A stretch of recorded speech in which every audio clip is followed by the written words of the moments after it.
găsit, bine v-am regăsit, dragilor din Zodia Capricorn, oriunde v-ați afla. Suntem din nou împreună la o nouă lectură, de data aceasta o lectură atemporală. Ce înseamnă asta? O puteți urmări oricând doriți sau atunci când apare în viața voastră. Așa că, dragilor, toți cei care aveți Soarele, Luna, Venus, Ascendentul în Zodia Capricorn, această lectură este de asemenea și pentru voi. Dar de fiecare dată nu uitați, este totuși o lectură generală, colectivă, așa că vă rog să luați decât acele mesaje care vor rezona cu voi, restul lăsați-le să zboare în univers, pentru că sigur sunt pentru alte energii care într-o mai mică sau mai mare măsură au o legătură cu Zodia Capricorn. Zise toate acestea, haideți să vedem care este energia voastră, dragii mei, din Capricorn. Energia împărătesei. Dragilor, sunteți hotărâți, aveți caracter și o mare vitalitate, mai ales când e vorba de dragoste, de iubire. Se pare că vă simțiți împliniți. Cred că sunteți singura zodie care a picat cu această energie.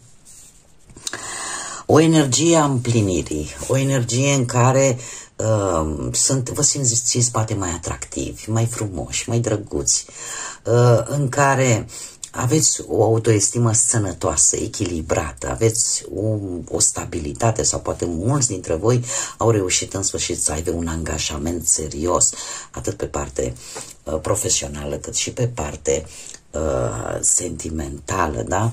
Așa că nu-i rea deloc această energie. Acum haideți să vedem ce ne spune și tarotul Rider-Waite, da? Energia aceasta am scos-o din tarotul de Marseille, așa că haideți să vedem ce ne spune și cel cu care voi oricum v-ați obișnuit de multă vreme. Ce vine pentru dragii mei din Capricorn în următoarea perioadă, dacă voi urmăriți această lectură? Ce vine pentru dragii mei din Capricorn în următoarea perioadă, de când urmăriți această lectură? Și haideți să vedem.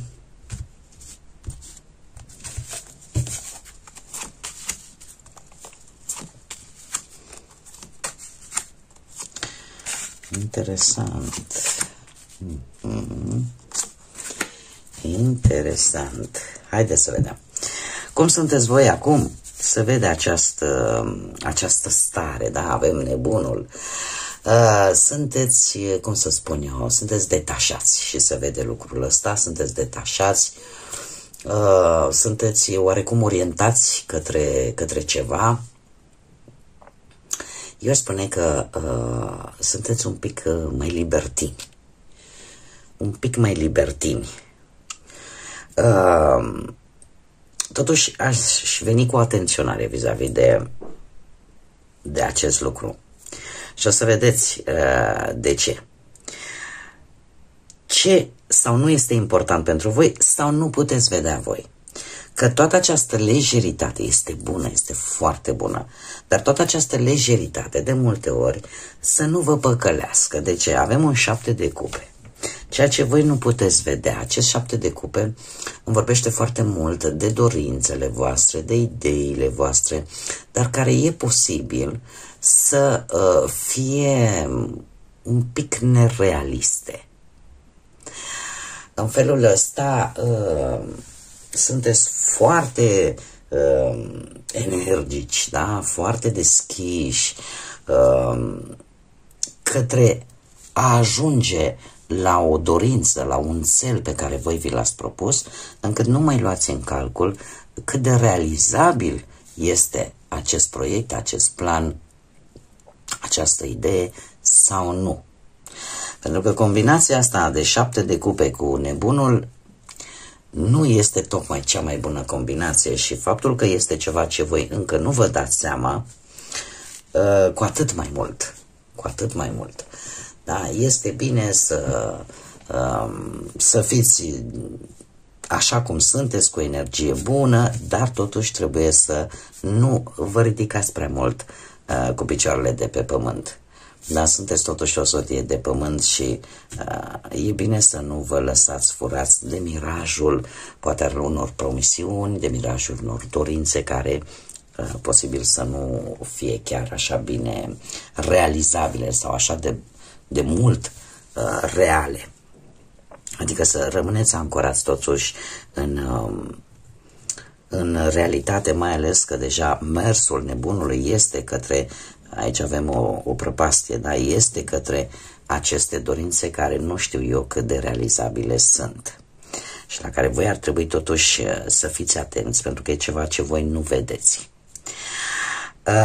Ce este important pentru voi ar trebui de fapt să fie important, pentru că deja sunteți cu spatele totuși, sau poate că îi acordați un pic de importanță, dar nu atât cât ar trebui, un doi de monede. Un doi de monede care îmi vorbește despre echilibru și despre faptul că ar trebui să vă gestionați totuși mult mai bine resursele, propriile voastre resurse, indiferent că vorbim de bani sau indiferent că vorbim de abilitățile pe care voi le aveți, ori din naștere, ori cele pe care le-ați căpătat de-a lungul timpului. Și de faptul că totuși capacitate bună ca să țineți lucrurile sub control o aveți, doar că ceva se întâmplă aici și nu prea le puneți în practică.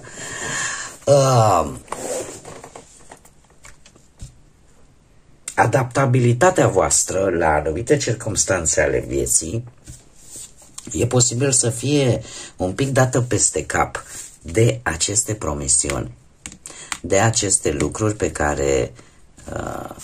care voi sunteți un pic absorbiți în acest moment. Și asta, nu știu ce v-a luat vouă ochi aici, că v-a luat ceva ochi. Mă poate să fie, nu știu, posibil să fie avut un câștig de bani. Un câștig de bani destul de bun, de bunicel. Ori că vreți să achiziționați ceva care nu știu eu cât de real ar putea să fie. Ar trebui să fiți un pic mai atenți și să fie mai important acest echilibru. Acest echilibru, pentru că lucrurile într-un fel sau altul pot merge într-o direcție total neinspirată pentru voi. Ce ar trebui să știți? Un paș de spade, dragilor.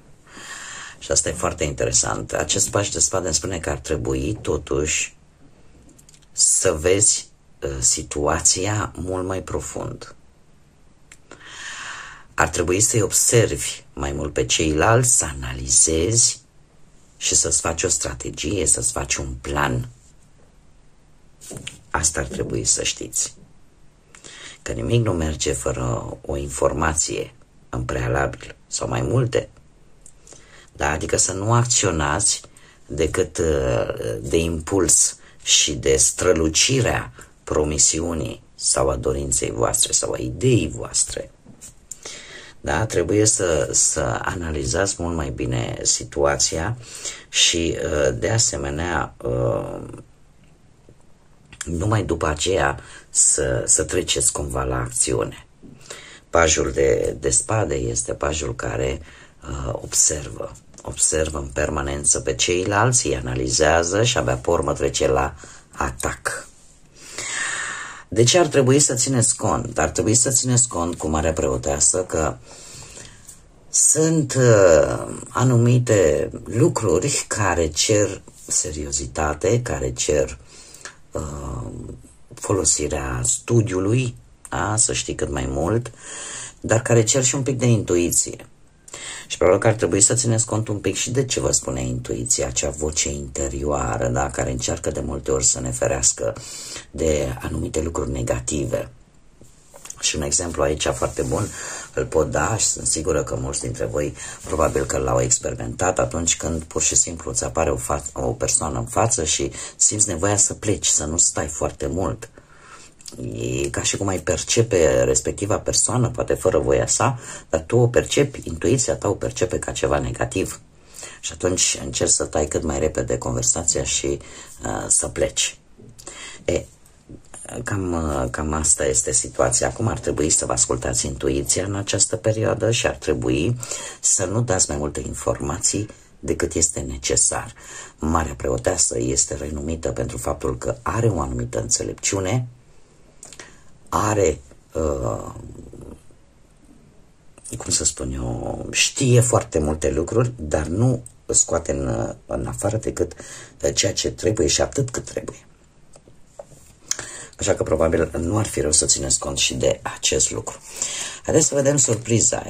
Surpriza vine de la un rege de bâte, de la niște zodii de foc, berbec, leu, săgetător. Și dacă tot am ajuns la zodii, avem și zodii, avem vărsător, cum am mai spus, zodii de foc, berbec, leu, săgetător și de asemenea și zodii de aer, Gemeni, Balanță sau Vărsător. Asta dacă și zodia Taur, bineînțeles, cu împărăteasă. Acum, haideți să discutăm un pic de acest rege de bâte, da? Poate să fie o surpriză acest rege de bâte și să fie cineva foarte carismatic, foarte ambițios, foarte decis. Asta în mare parte dacă vorbim de, cum să spun eu, de partea asta sentimentală, da? De ce?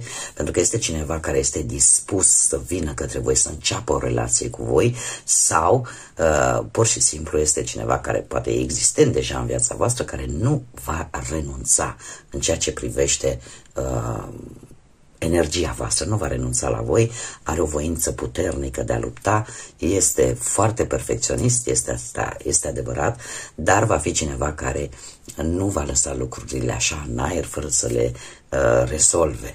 Da? Acum putem vorbi foarte bine și de voi, dacă aveți un ascendent într-o zodie de foc, voi să fiți cei care, prin ambiția, prin voința voastră foarte puternică, să nu vă lăsați până când nu veți rezolva anumite aspecte importante din viața voastră. Haideți să mergem mai departe și să vedem care ar fi mesajul îngerilor pentru voi, dragii mei, din Capricorn în această perioadă de când voi urmăriți această lectură. Care este mesajul pentru dragii mei din Capricorn? Nu ai de ce să te temi. Ia să vedem. Se pare că ești în siguranță, providența divină și ordinea universală controlează situația. Dedică-te exclusiv să simți iubirea și să experimentezi efectele pe care acesta le provoacă în tine. În acest mod vei obține acele rezultate cele mai ridicate fără necesitatea de a depune un efort în plus. Adică se pare cumva că, să zic așa, stelele sunt aliniate pentru voi, dragilor, și chiar dacă, să zicem că aici e posibil să alergați un pic așa după chimere, într-un fel sau altul, ceva se va întâmpla și vă veți da poate seama și veți ști cum să acționați, așa cum bine am văzut și cu acest rege de bâte. Dar, per total, așa, ți se recomandă să nu uiți să simți iubirea, să nu uiți să guști din acest sentiment minunat numit iubire. Și să și experimentezi în același timp efectele benefice pe care aceasta le aduce în viața fiecăruia dintre noi. Bun, dragii mei, cam atât am avut pentru voi. Eu vă mulțumesc pentru prezență, vă mulțumesc tuturor pentru sprijin, pentru like-uri, distribuiri, mesajele frumoase, faptului că vă abonați. Cu această ocazie le urez bun venit celor recent abonați și desigur invit pe toți cei care încă nu v-ați abonat, dacă îndepliniți aceste 3 condiții, dacă ați rezonat, dacă v-a plăcut și dacă mai doriți să revedeți, atunci nu ezitați, abonați-vă, este gratuit și desigur nu uitați de clopoțel, clopoțelul care, odată activat, vă anunț atunci când eu public lecturi noi pentru voi și în așa fel încât să fiți la zi cu lecturile mele. Până data viitoare, când ne vom reîntâlni la o nouă lectură, din partea mea tot binele din lume, să aveți multă energie pozitivă, să aveți lumină, atât în suflete cât și în gânduri.